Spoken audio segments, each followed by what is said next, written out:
And True Sports episode 18 is on the air. Taylor Phillips here with Louis Tenor. Aaron Judge has finally done it. He ties Yes. Roger Maris with 61 home runs. How does it feel? Oh, about time. I've been like a week. It was 34 at bats that it took between number 59 to get from number 60, number 61. I keep thinking, oh, what's he gonna do? What's he gonna do? Wait to the last game of the season to hit it? I'm like, come on, you gotta keep us in suspense that long. Well, finally, he got it tonight. What a relief! Well, Now he only needs to he had to do keep in the next 7 games to break the American. Yeah, yeah he had to find a good pitch to hit. yeah, because they've been walking him a lot. He's been striking out a couple hits here and there. He hasn't really done much of anything since last Wednesday. But at least tonight he finally found a good pitch to hit. Too bad though he couldn't do it at home. He had to do it on enemy territory. That was the only bummer about it. It would have been sweeter to have it done at home. That's the way I look at it. Yeah, true. But now the I know question you can't win is, them all. when is he going to hit number 62? Well, they're off tomorrow, so it won't be until at least Friday. Right. I would say if he's going to do it, he's going to do it at home because the last 3 games are in Texas, and I don't think he's going to do it there. I don't think he's going to give. I think anybody in the Rangers is going to give up a home run there, even though the Rangers are terrible this year. So if I think he's going to do it, he's going to do it this weekend at home. Gotcha. But don't take my word for it. No, we'll see. We'll see when and how he does that. So, Yes. yeah, I watched the highlight of Judge's 61st home run while I was watching Yeah. the Red Wings lose to the Blackhawks 4-2 in preseason action. That was preseason game number 2. They whooped the Penguins on the road 6-2 last night in preseason game number 1, the preseason over at PPG Paints Arena. Ah. Yep. Yeah.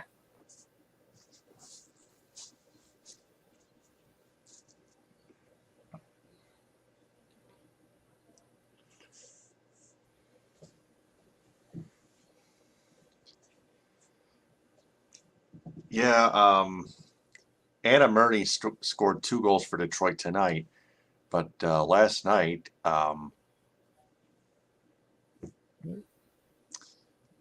Michael Rasmussen got 2 assists. Dominic Kubalik scored the first goal, first Red Wings preseason goal.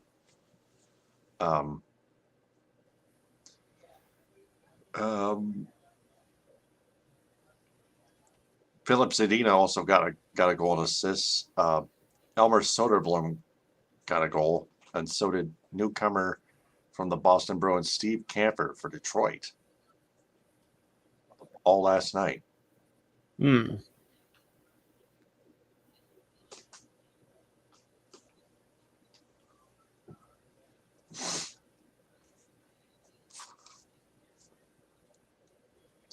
So, the NHL preseason's underway. So with that being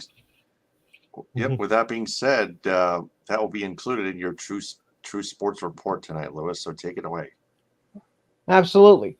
All right. Well, first of all, congratulations to Aaron Judge as he hit his 61st home run of the year in the top of the 7th inning.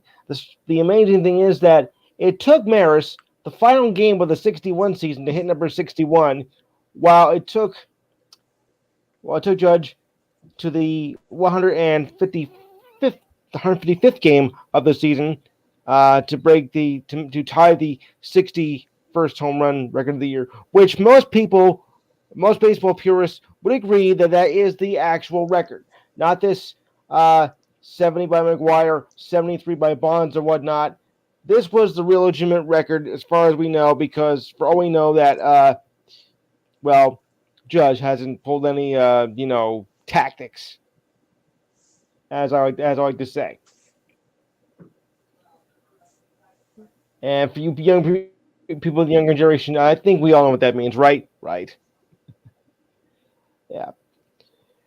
So now they'll have tomorrow off. So the next time that he'll do anything like this, unless we go to extra innings and post inning heroics, it'll be no earlier than Friday.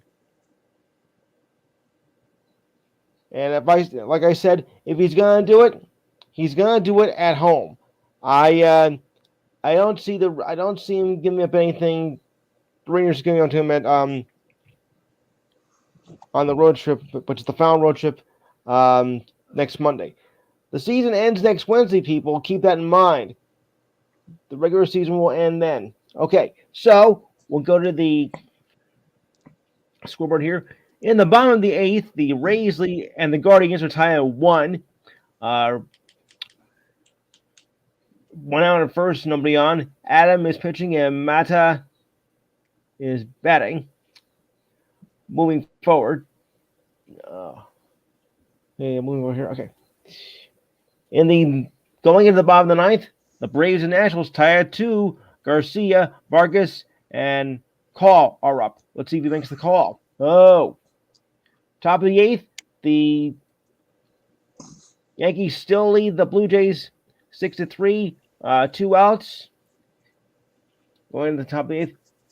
Clymer is pitching and Donaldson is at bat. Okay. Well, update now. The Marlins and the Mets are tied at 4, heading into the bottom of the ninth. 1 out, nobody on. Nardi is pitching and Nido is at bat. This is going to be interesting. Bottom of the seventh, Twins lead the White Sox 6-4. Kelly's pitching. Coors is at bat. Cubs lead the Phillies 4-2 in the bottom of the seventh with the runner on first and 2 out. Nelson's pitching and Quitos is at bat. Top 7, Brewers lead the Cardinals 2-1. Runners on second and third. Williams is pitching and Newbasser is that. What are you doing? Here. Top 7, D-backs and Astros tie at 2. Nobody out. Verlander is pitching and Carroll is at bat. Verlander. Oh well. Just getting started. The A's lead the Angels 1-0. Wilkie, Lannis Girls and Allen are due up. Bottom first, Padres and Dodgers are scoreless. Runner on first with 1 out. Urias is pitching and Machado is at bat. Also bottom first, Mariners already up 2-1 over the Rangers with 2 outs. Runners on first and second. Perez is pitching and Crawford's at bat. Also bottom the first, the Giants already up 2-0 over the Rockies. Urena is pitching and Longoria is at bat. Earlier today, the Pirates were up with the Reds 4-3 and 10. Ramirez got the win and Diaz got the loss. Tigers over the Royals 2-1. Norris got the win. Lynch got the loss and faced a Lynch mop at that. And Sato got the save. I know it's a bad joke. I'm sorry. And finally, the Red Sox over the Orioles 3-1. Hill got the win. Kerner got the loss and Barnes got the save. All right, so we'll check the standings now. And like I said, it's a battle with the Braves and the Mets for that all important lead in the NL East. The thing is this, that with the impending storm coming, this might put a havoc on the schedule because there's to play each other this weekend in Atlanta, and with the forecast doesn't look so good, so they're looking to go with some contingency plans. But this is going to wreak a lot of havoc on the schedule. come this weekend with the storm rapidly approaching. Of all the times for it to happen, of all the times for the storm to happen, had to happen during the most important week of the baseball season. Just absolutely just dumb luck.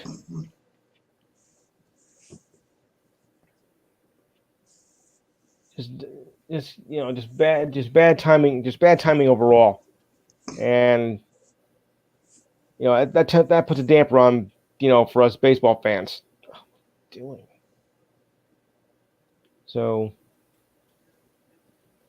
Okay, and here we go with our standings here. All right, the Yankees are 8-3 now. A stupid throwing error by the pitcher. Uh-oh. Toward home plate, past the catcher. Allowed a second run to score. Oh my God!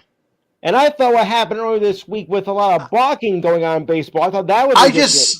I just saw it on MLB Network. Oh no! For the Blue Jays, yeah. Oh my God!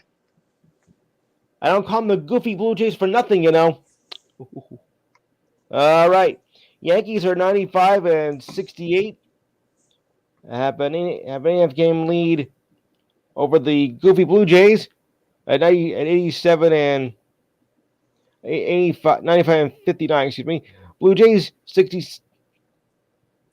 87 and 68. Although after tonight, I don't know if they're gonna even deserve it.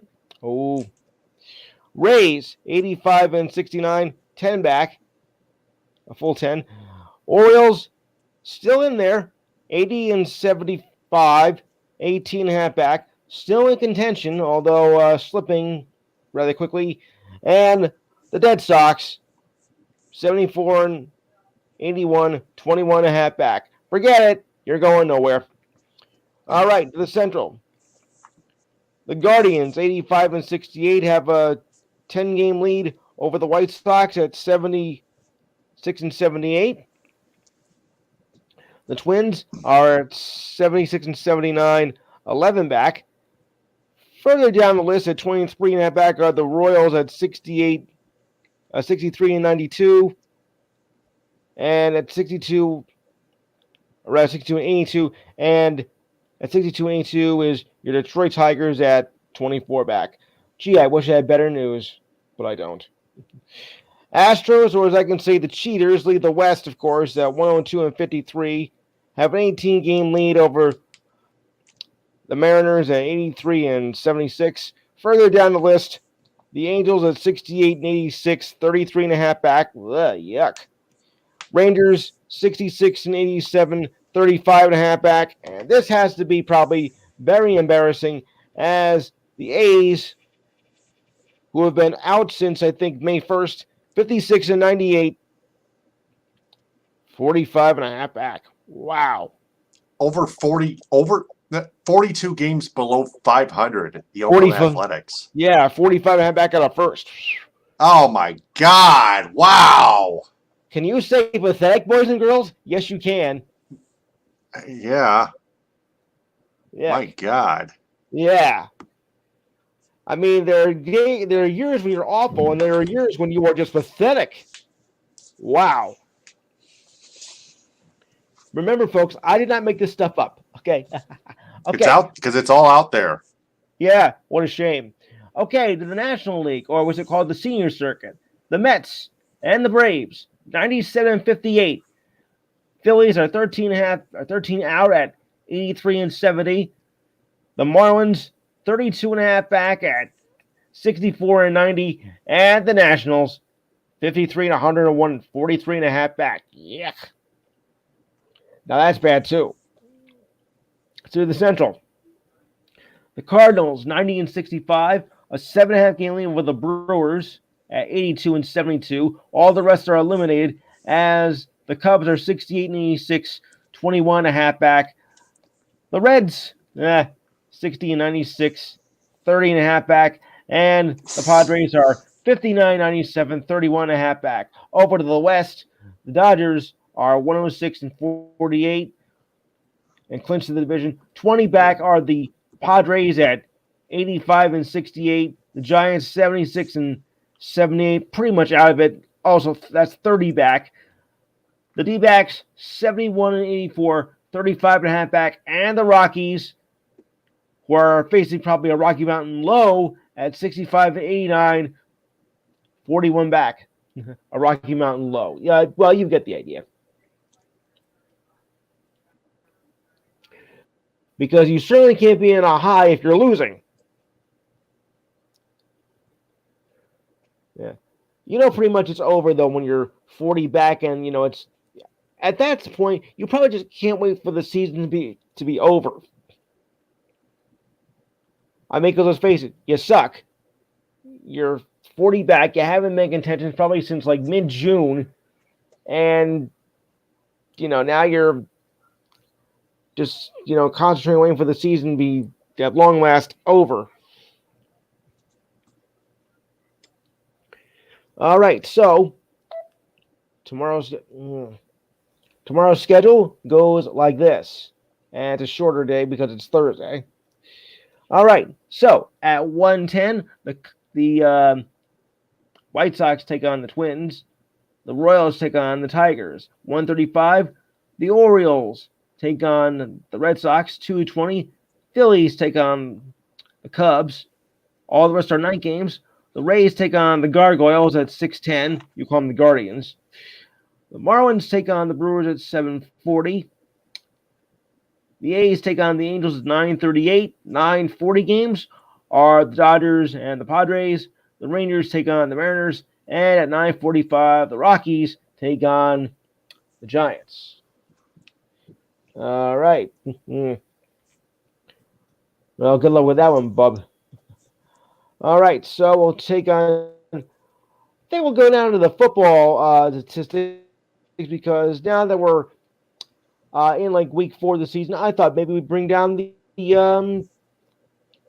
standings here in the American Football Conference in the AFC East. Yeah, the Dolphins are at 3-0-0. The Bills are second at 2-1-0. Jets and them, you call them the Patriots, 1-2-0. Moving along to the north, the Browns and the Ravens are 2-1-0. The Steelers and Bengals are 1-2-0. To the south, the surprising Jacksonville Jaguars are 2-1-0. The Colts 1-1-1. The Titans are 1-2-0. And the Bengals are and the Texans are 0-2-1. Like I said, the Jaguars are the surprise this year so far. How about that? All right. To the west, the Chiefs and the Broncos are 2-1-0. The Chargers are 1-2-0, and the Raiders are 0-3-0. What happened to the Raiders? To the national side, to the National Football Conference, the Eagles are undefeated. Yeah, Vegas be damned. Go back to Oakland. Okay, the Eagles are atop at 3-0-0. Yuck. Cowboys right behind them, and the Giants are 2-1-0, and the Commanders are 1-2-0. Sorry, Steve.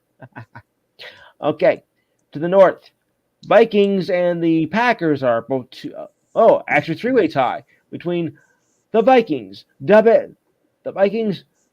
Packers, and the Bears at 2-1. But the Lions aren't out of it. They're 1-2-0, so they're right in the thick of it. Go figure. To the south, the Bucks are 2-1-0, and a three-way tie for second between the Panthers, the Saints, and the Falcons at 1-2-0. Just a little sarcasm, folks. That's all. And finally, in the West, the Rams, who have recovered from their Super Bowl hangover, are 2-1-0. All the rest, the Niners, the Seahawks, and the Cardinals are 1-2-0. Yeah, just a little sarcasm. Okay, schedule's on top here, so it goes like this. Starting with tomorrow, the Dolphins will take on the Bengals at 8:15. That's a Prime Video game. Yeah, good for nothing. Your Sunday games start off in London. with the Vikings taking on the Saints at 9:30. Your 1 o'clock games: the Browns take on the Falcons. The Commanders take on my Cowboys. The the Seahawks take on the Lions. Also 1 o'clock, the Titans take on the Colts. The Bears take on the Giants. Interesting matchup here, I think, on Sunday, to be honest. As the Jaguars will take on the Eagles. The Jets will take on the Steelers. The Bills will take on the Ravens. The Chargers will take on the Texans. 4:05 games: the Cardinals will take on the Panthers. The Patriots will take on the Packers. The Broncos will take on the Raiders. 8:20, the Chiefs will take on the Bucks. That game might be switching to another location. It might be being played in Minneapolis. I'll explain why in a little while. You're probably thinking, Louis, what are you nuts? Well, but that's beside the point. And the Rams will take on the 49ers Monday at 8:15. All right, so we'll take on now for the NHL schedule. Nice to have the NHL back. It's been a long, hot summer. Yeah, don't believe me, it's been a long, hot summer. But it's nice to see that we're back on the ice. And it's about damn time, people.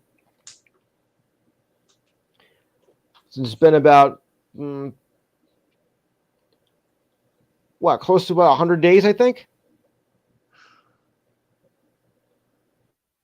Yeah. Close to about 100 days or so since we last saw any hockey action, so it's nice seeing back. So, the Flames lead the Oilers right now, 1-0, with 6:34 to go in the second period. Moving right along. At 11:37 to go in the first, the Coyotes and Ducks are scoreless. The Golden Knights lead the Avalanche 1-0, 11:22 to go in the first. That game was on NHL Network, in case you guys are interested. 12:01 to go in the first. The Sharks lead the Kings 1-0. The rest are all finals. The Capitals. Sorry, Steve. Beat the Criers 3-1. You call them the Flyers. I hate the Flyers, just as you know. Criers. Yeah, or Liars, as the case may be. Yeah, Liars. There we go. Even better. Yeah, the Philadelphia Liars. The Blue Jackets over the Sabres 4-1. Jack, I'm sorry. You should have stayed at Buffalo, man. Leafs over the Habs 3-0. The Blackhawks over the Red Wings 4-2. Postpone the Hurricanes against the Lightning. Gee, I wonder why. Well, with the storm coming, I would think it's going to be. Yeah, that's right. With the storm coming, I would think it's going to be that kind of way. As once again, Mother Nature is doing a shit number on the sports world, of course. Right. That because what happens every year, especially when you're living in Florida. My brother is out in Florida. He seems to be okay right now, his area. And, of course, also I want to keep a close eye on Bradley Walker as he's in the Tampa area. Right now he doesn't have power, but he's with somebody who has power right now. So hopefully we'll be able to keep in contact with him through the next coming days. Smart move. Yeah. Boy, I went through this last year when we had our hurricane. Oh. Yuck. Yeah. Only that was the beginning of September, which for us is more common. When we got the hurricane back in 2012, that was not very common because you don't get a lot of warm Gulf water in late October, early November in this part of the country.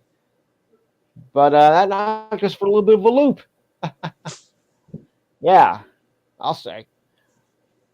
All right, so now we'll take on to the news headlines of the day. As I said, Aaron Judge, yep, number 61, thank goodness.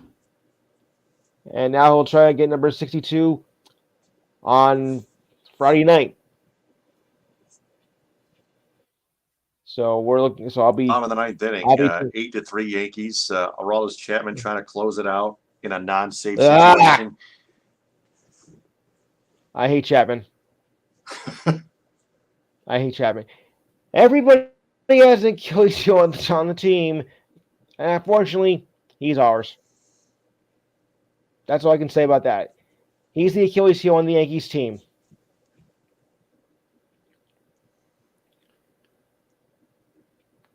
That's all. You know, he really is. He is no Mariano Rivera. I'll give you that. I'll give you that right now. Mario Rivera, he is not. So if you're looking for a good closer, he's not your man.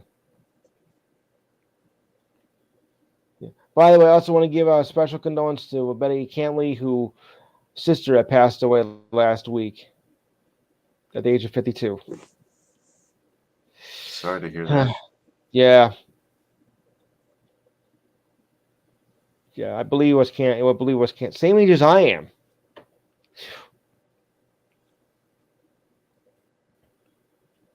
Yeah, same age as I am. 52 years old. I believe she also had cancer as well.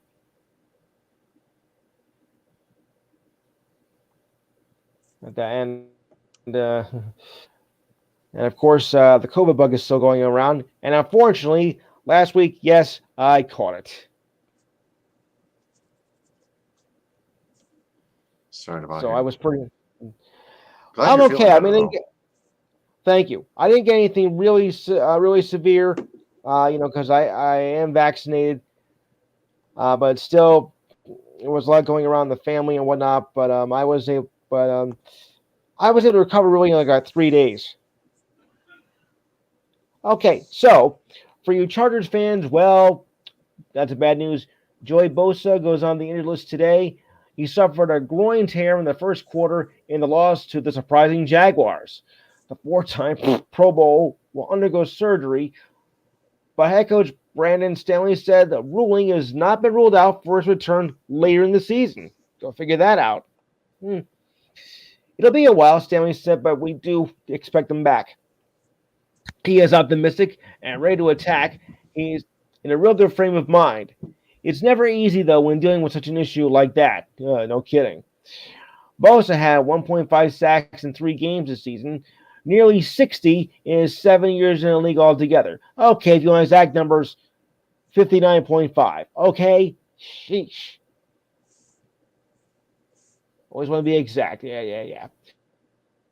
Saints quarterback Jameis Winston says he intends to start Sunday's game in London against the Vikings.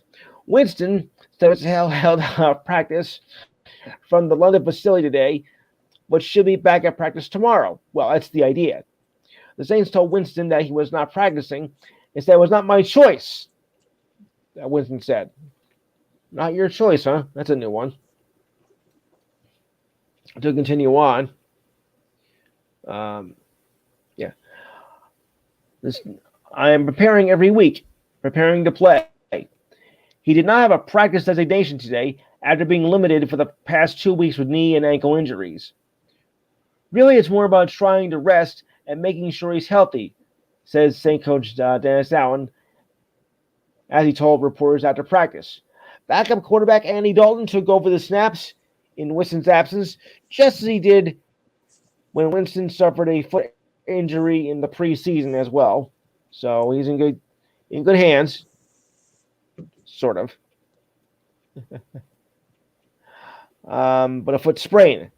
Taysom Hill, who was the quarterback, switched to tight end. Took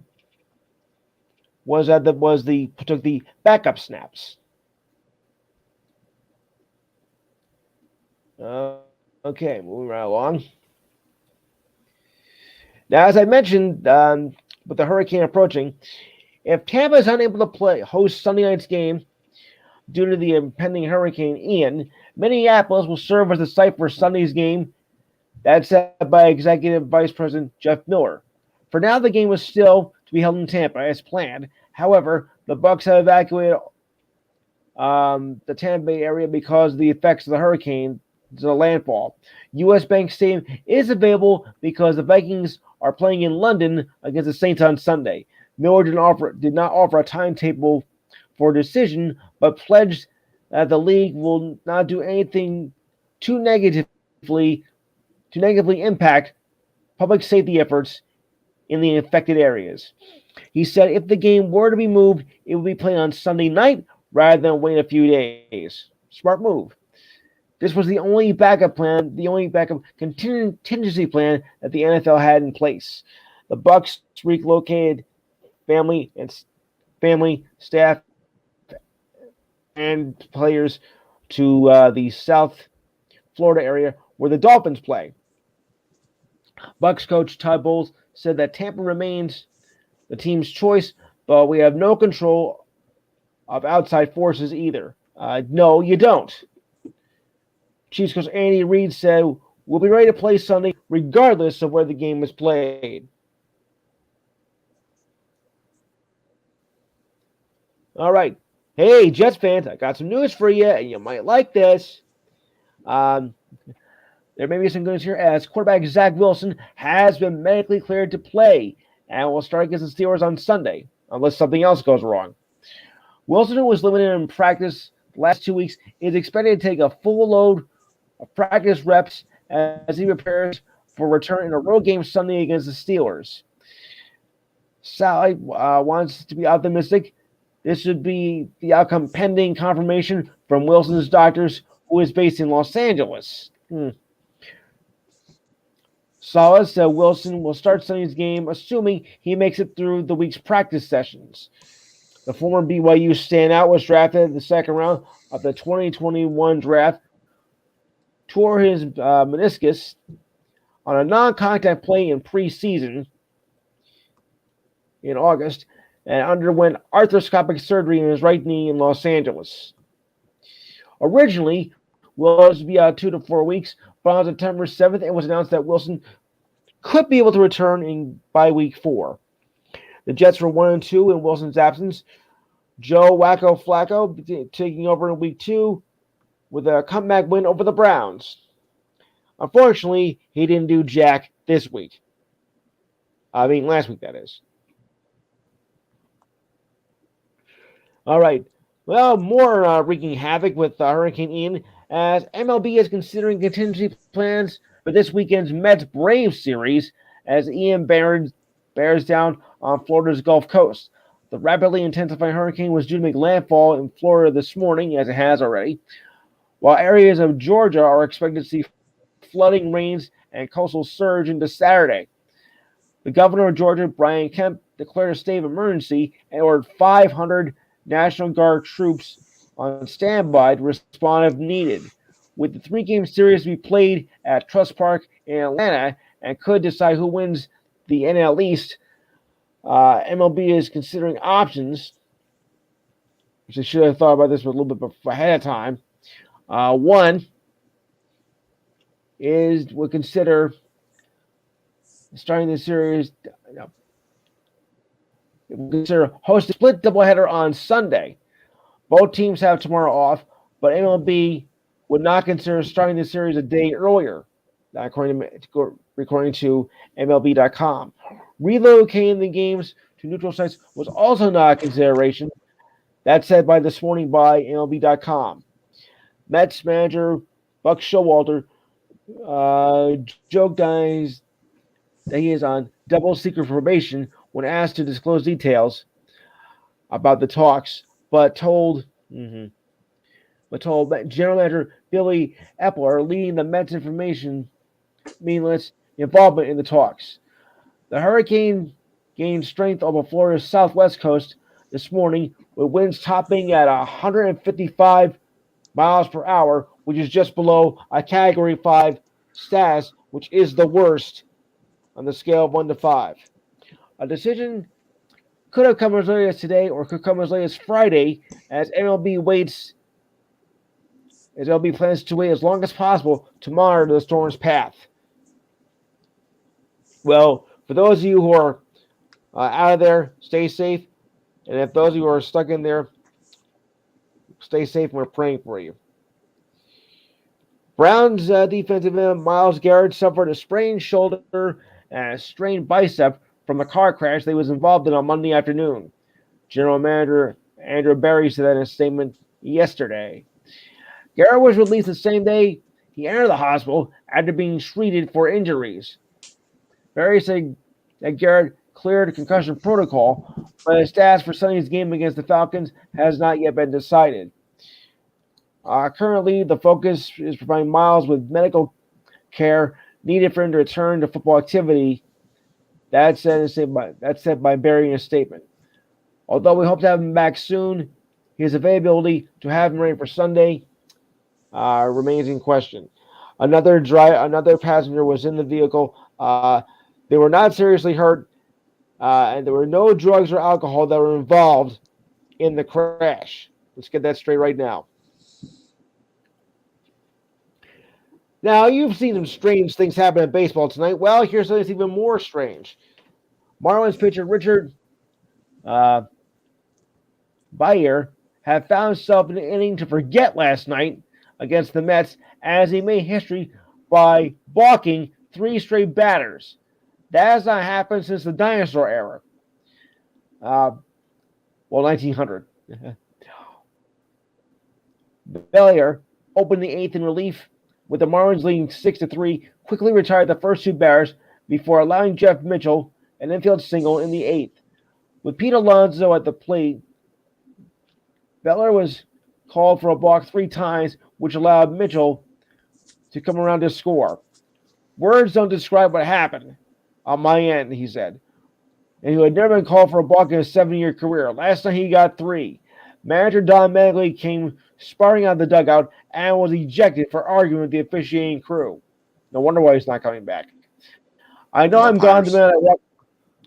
Well, the officiating crew. Oh, is this a different sport? This is last night.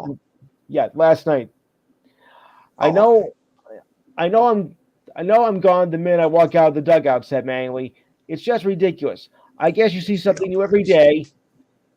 And this is something that was new to me last night. 3 balks in the same inning. I've never seen that. You thought the Burley double balk was bad? Yeah. I mean, 3 maybe in the course of a week, maybe, but 3 in the same game in the same inning? Even worse than Joe West. Wow, I'll say. After retiring Alonso on a ground out, Bayer began arguing with the plate umpire Ryan Bankley. First baseman Lewin Diaz tried to steer Bayer away from the dugout, but kept arguing and wound up ejected from the game.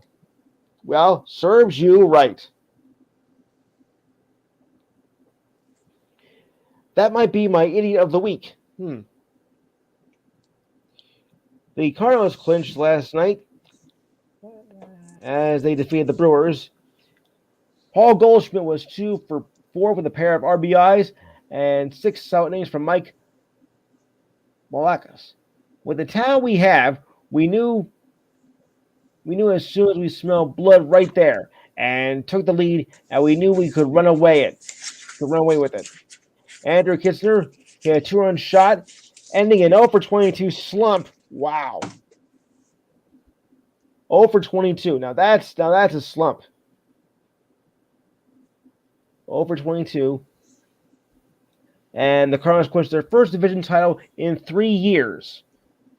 This marked the 3rd straight year the Cardinals wrapped up a postseason berth with a victory over the Brewers. The Cardinals guaranteed themselves a tie with the Brewers. Now they own the tiebreaker thanks to that victory.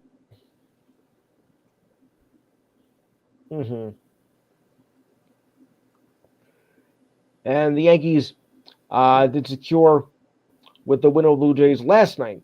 Gilbert Torres had 3 RBIs and 3 hits as Judge was still looking for number 61. This was last night. The Yankees won for the 8th time in 9 games. Jason Talon pitched in the 8th inning for his 14th win of the season. So now they'll get the. So now they don't have to play the first round series. Thank goodness. This was the first division title for the Yankees since 2019, and Aaron Boone's first year as the manager. Oh, they've made the postseason, but they haven't won a division title since then. So that's just want to clear up on that. They've been in the playoffs before. Ooh, interesting question for Saturday night. Oh, because there's only 2 unbeaten teams now left in NFL football. Okay, let me see what else we got here. And also, 2 winless teams as well. It's about who's going to win, who's going to get their first win, and who's going to get their first loss. Well, when you get to now like week 4 in the season, you start asking those questions.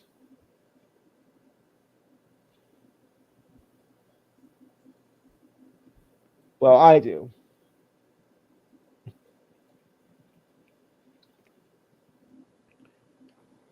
Seriously, you balk 3 times in the same game. I have never seen it happen.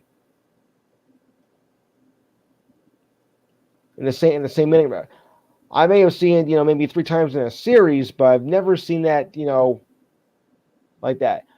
Okay, well, as you know, the LAV golf circus causing, of course, controversy, luring away the big stars from the PGA. Well, guess what? Now they might get a television contract after all. Okay. The controversial golf circuit, which has drawn some of the big names, now may have the top networks joining them. According to Golf Week, citing multiple reports, sources is nearing a deal to buy airtime on Fox Sports that would see its events shown on Fox Sports 1. The deal is still being finalized, according to the reports. LAV Golf has now 5 events since its debut this season, with 3 more before this year is over. LAV plans to expand to 14 tournaments next year. According to Golf Week, it is not clear if the deal with Fox Sports would begin in either 2023 or 2024. I doubt they'll do it this year since there's only 3 tournaments left and they got commitments already. So I pretty much doubt it'll happen this year. Nets coach Steve Nash says he wanted to make one thing clear about his relationship with Kevin Durant. It's heading in a positive direction going into the upcoming season.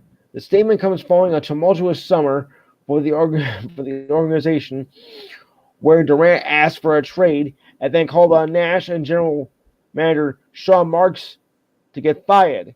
Well, I've heard that before. Yeah, Sean Marks. We are fine, Nash said after the first practice of the season that occurred yesterday. We have been in good faith ever since we had our last discussion. Bottom line, we had a moment, and we got past it. It's a common situation in this league, pretty much in any league, for that matter. Nash developed a close bond with Durant during their shared time with the Warriors. Pushed back on reports that the star had asked for him to be fired. I never thought it was 100%, said Nash. There was just a lot of things. It's not all black and white. There's also a lot of factors, a lot of reports that were not accurate.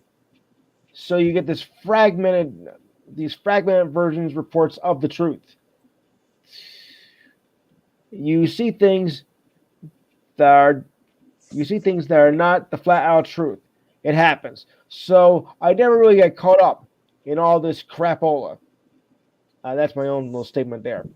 Nash said he cleared all the air with Kevin in a meeting in August, along with Marks and the owners Joe and Clara Wu Tazi in Los Angeles. At the time, Mark sent a statement issued saying the Nets wanted to move forward with Durant, who still has 4 years left on his max deal that he signed last year, a 4-year max deal. Nash declined to specify what he said to Durant to help him clear the air. There's a shock. The OK City Thunder received forward Maurice Harkless in a trade with the Hawks that became official as of last night. The Thunder also received the 2029 second-round pick, as well as other consideration from the Hawks for Vit Krejci. Harkless' $4.5 million contract will slot into the $4.9 million disability player exception granted to the Thunder last week after the injury to Chet Holmgren last week. Harkless averaged 4.6 points and 2.4 rebounds in 47 games last season. He was traded to the Hawks from the Sacramento Kings last July. Harkless made his debut in 2012 with the Magic. He's played in 621 career games with the Knicks, Blazers, Heat, and Clippers. Krejci has played 30 games in his rookie season with the Thunder, averaging 6.2 rebounds and 6.2 points and 3.4 rebounds. All right. Okay, talk about having a grudge. Center for the Phoenix Suns, DeAndre Ayton, has not spoken to head coach Monty Williams since losing to the Mavericks in Game 7 of their semifinal series this spring. I saw that. Ayton had a tense summer with the Suns, signing a 4-year, $133 million offer sheet with the Pacers before the Suns were able to match it by using his free agent restricted rights. I haven't spoken to him at all since that game, Ayton told our reporters after the first practice of the season. I can show him better than I can tell him. Well, that's the way I like it too. It's life. Nobody cares about the uncomfortable nature of it. It's how you perform and what you bring to the table. And that's what's said, and that's what's already been said. Ayton worked out at the facility a few weeks leading up to camp, but Williams said he purposely decided to leave players alone for a bit this summer to give them space. Ayton has been tense in his comments about his feelings over the last 2 days on how the contract of discussions played out. He has made it clear that he intends to take a business-like approach to the end of the season.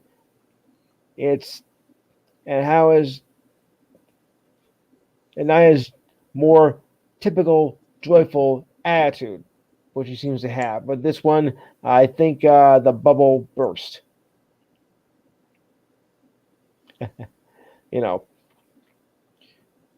All right, and Canucks winger Brock Boeser says he's likely to miss 3 to 4 weeks after suffering a hand injury in camp on Saturday. The Canucks announced on yesterday. The public relations account tweeted that Boeser underwent successful hand surgery. He injured his hand in training camp on Saturday. Boeser was scratched from both split squad games against the Flames on Sunday.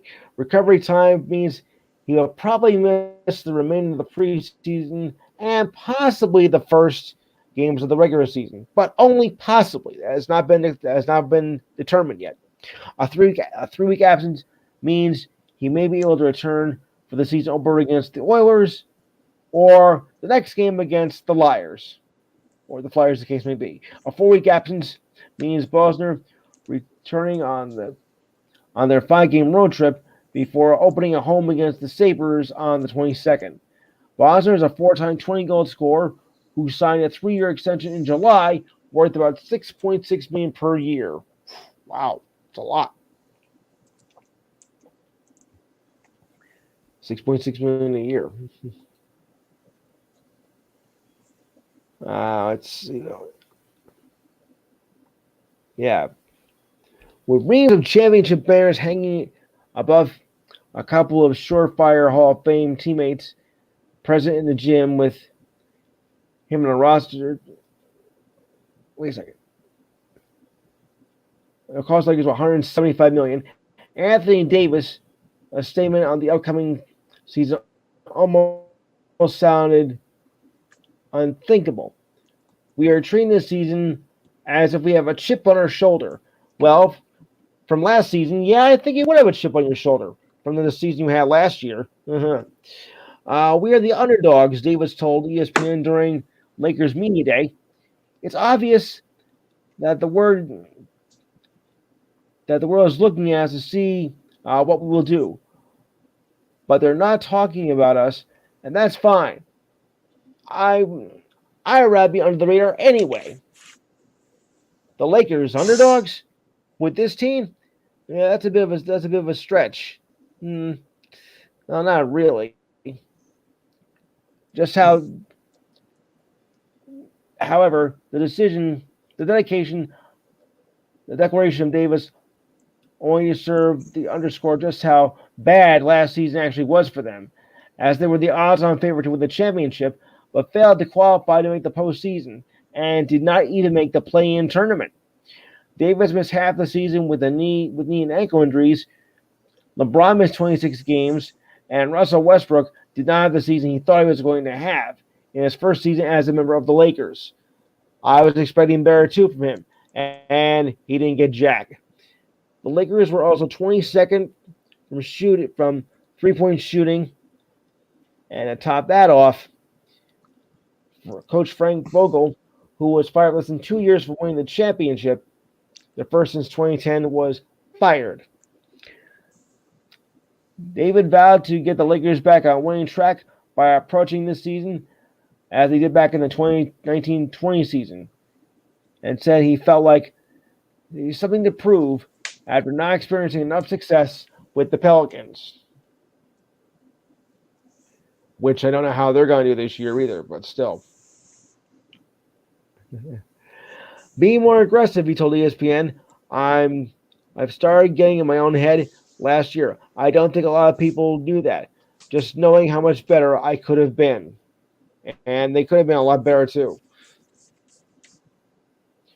All right. The government of Canada back on Monday confirmed that the visitors entering the country, including professional athletes, say they will no longer be required to be vaccinated against COVID starting next month. The Associated Press reported last week that the decision was forthcoming. The removal of the vaccine mandate means MLB players can now play in Toronto, assuming the Blue Jays make the postseason, which doesn't seem likely at this point. This also applies to NBA and NHL, whose players currently not vaccinated are not allowed to enter the country. For example, Tyler Bertuzzi for the Red Wings. He was restricted last season. Not anymore. Yes. Good for him. He's a valuable asset to the Red Wings offense. Yes. Maybe they'll win some games. Well. Yeah. Offense gets you goals, but defense and goaltending do the rest. Yes.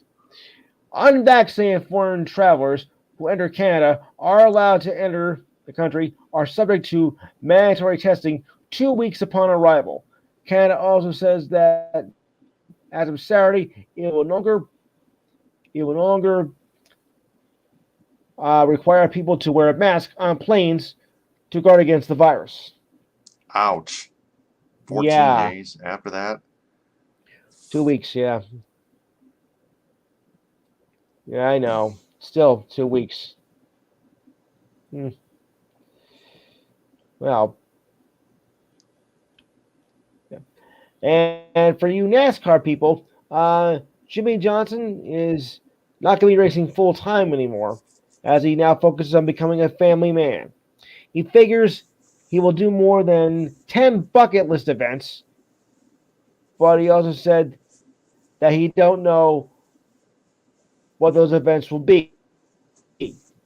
So we'll just have to wait for that. I know some NASCAR fans on the show here.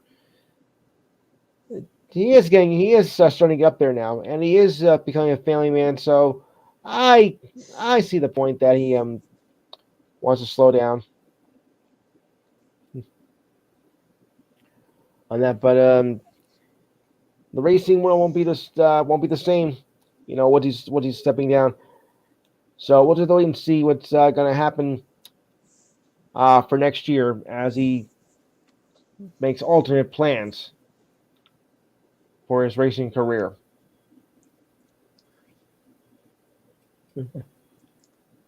Yeah, yeah.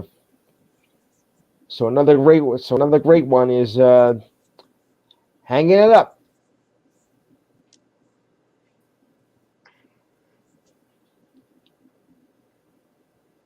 Another great one's going to hang it up. Well, that's when you start getting like about I don't know, like 30 or about the age of 35. That's what usually takes place. Well, all the great ones retire, around that age. I mean, look, you had Richard Petty, Dale Earnhardt, the Andretti's. It's all in due time. Yeah. Yeah, it's all in due time, really, for when that happens. But gotta know when to hang it up. Can't live forever, you know. All I can say is that the racing world is going to be. No, you can't. Whether it's baseball, football, or even auto racing, folks. That's what happens when you start to get old. Okay, so that's gonna wrap it up for me. So I'll just turn it back over to you. All right. This was True Sports episode 18. Again, congratulations to Aaron Judge. He still has yet to surpass it. Like you said, starting this upcoming Friday. And I won't be here to witness that because I'll be in St. Louis this Friday night calling play-by-play for high school football. Yeah, I've done it for going on 6 years. At that radio that's how long I've been doing WMLM. Yeah, around the time we started together. Wow. Yep. So again, 61 home runs apiece in 61 years after Maris has done that. Can you believe that? It finally happened. But I will keep everybody posted on the home run chase and see if we'll do it Friday. And yeah, if he does, I have to post it up. Believe me, I will. Yep, definitely. We all will. Yes. All right. So with that being said, I'm Taylor. He's Lewis. Follow my other show, the Michigan Sports Truth Podcast, on Twitter and Instagram at Michigan_Truth. Like its Facebook page and subscribe to its YouTube channel. Till then, for Lewis, I'm Taylor. Ta-ta. Hit him with a high. Good night, folks.